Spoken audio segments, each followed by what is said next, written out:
என் சமையலறைக்கு உங்களை அன்புடன் வரவேற்கிறேன். எல்லாருக்கும் வணக்கம். காலையில் 6 மணிக்கு எழுந்திரிச்சு காஃபி போட ஆரம்பிச்சாச்சு. காஃபி போட்டு குடிச்சிட்டு இன்றைக்கி நேற்று வச்ச மீன் குழம்பு இருக்குது. அதனால் சாப்பாடு மட்டும்தான் செய்யணும். ஒலை கொதிக்க வச்சு அரிசி போட்டாச்சு. அதனால் காலையில் டிஃபனுக்கு தேவையானது பூரி உருளைக்கிழங்கு செய்யலான்ட்ருக்கேன்.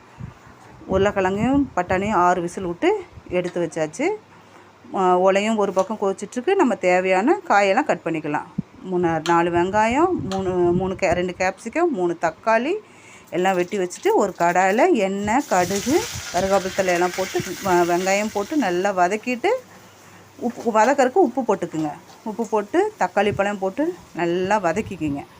வதக்கணும் முடித்தோடனே வெந்த உருளைக்கிழங்கையும் எடுத்து நல்லா மசித்து பட்டாணியும் போட்டு நல்லா வதக்கிட்டால் உருளைக்கிழங்கு மசாலா நமக்கு ரெடி. பூரிக்கு தேவையான மாவு பிசையலாம். 4 பேர்த்துக்கு தேவையான மாவு போட்டு உப்பு போட்டு தண்ணி ஊற்றி நல்லா பசைங்க. நல்லா பசைஞ்சால் தான் பூரி உப்பெல்லாம் சாஃப்டாக வரும். பசைஞ்சு வச்சுட்டு பாருங்கள் எவ்வளோ சாஃப்டாக இருக்குது பாருங்கள். பூரிக்கு தேவையான சின்ன சின்ன உருண்டையை எடுத்து வச்சாச்சு. இப்போ தேய்க்க ஆரம்பித்தாச்சு.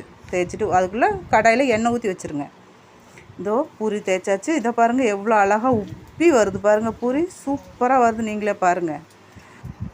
பூரி உப்பி வந்துச்சு. இதோ தனியாக எடுத்து நம்ம வச்சாச்சு. அதுக்குள்ளே உருளைக்கிழங்கு மசாலாவும் ரெடி ஆயிடுச்சு. தட்டில் போட்டாச்சு. வாங்க சாப்பிட்லாம். என் சேனலை பாருங்கள், சப்ஸ்கிரைப் பண்ணுங்கள், கண்டிப்பாக லைக் பண்ணுங்கள், ஷேர் பண்ணுங்கள். தேங்க்யூ.